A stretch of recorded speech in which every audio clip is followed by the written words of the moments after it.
क्या होता अगर मैं आपको बताऊं कि एक जहाज विशाल अटलांटिक से एकदम सही सलामत निकला, पाल फड़फड़ाते हुए, सामान बिल्कुल ज्यों का त्यों, लेकिन उसमें सवार हर एक इंसान गायब हो गया था।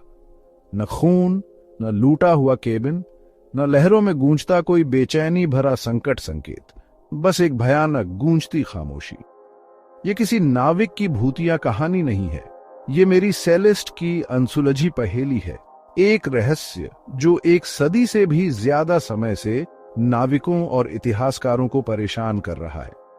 चलो 1877 में वापस चलते हैं। एक सुहानी सुबह की कल्पना करो। समुद्र शांत है जब डीईई ग्रेशिया के चालक दल को एक ब्रिगेंटाइन बिना मकसद के बहता हुआ दिखाई देता है। ये मेरी सेलेस्ट है। माना जा रहा था कि ये इटली जा रही है, अब लापरवाही से लगे पालों के साथ और बिना किसी के संचालन के बह रही है। सावधानी से पास आने पर उन्हें संघर्ष का कोई निशान नहीं मिलता। जहाज समुद्र में चलने लायक है। उसका ज्यादातर कीमती सामान शराब के बैरल ज्यों के त्यों हैं।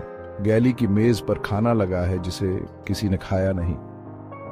कप्तान बेंजामिन ब्रिग्स, उनकी पत्नी, उनकी छोटी बेटी और चालक दल का हर सदस्य गायब। न कोई नोट, न कोई सुराग, बस त्याग का दमनकारी सन्नाटा।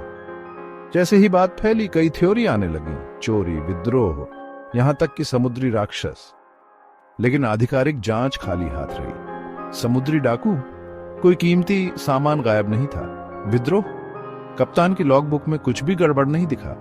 कुछ विशेषज्ञों ने अनुमान लगाया कि शराब के बैरल से निकलने वाले धुएं से चालक दल घबरा गया होगा।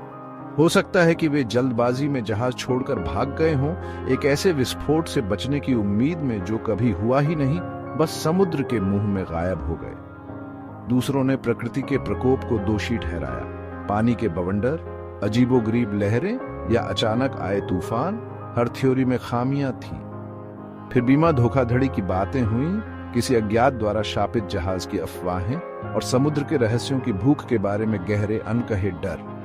क्या ये इंसानी मूर्खता थी या हमारी समझ से परे कुछ? मेरी सेलेस्ट के भाग्य ने पहेली को और गहरा कर दिया। उसे जिब्राल्टर ले जाया गया, जांचकर्ताओं द्वारा जांच की गई और अंततः उसे छोड़ दिया गया। लेकिन उस पल से उसे चिन्हित कर दिया गया, एक भूतिया जहाज। वो चलती रही, एक कप्तान से दूसरे कप्तान के पास जाती रही, उसकी कहानी परछाई की तरह पीछे चलती रही। 1885 में वो किनारे पर फंस गई और हमेशा के लिए खो गई। उसके रहस्य समय और ज्वार में डूब गए, लेकिन उसकी कहानी जिंदा है। मेरी सेलेस्ट किताबों, फिल्मों और उन सभी के बुरे सपनों में आती है जिन्होंने कभी बेचैन समुद्र का सामना किया है।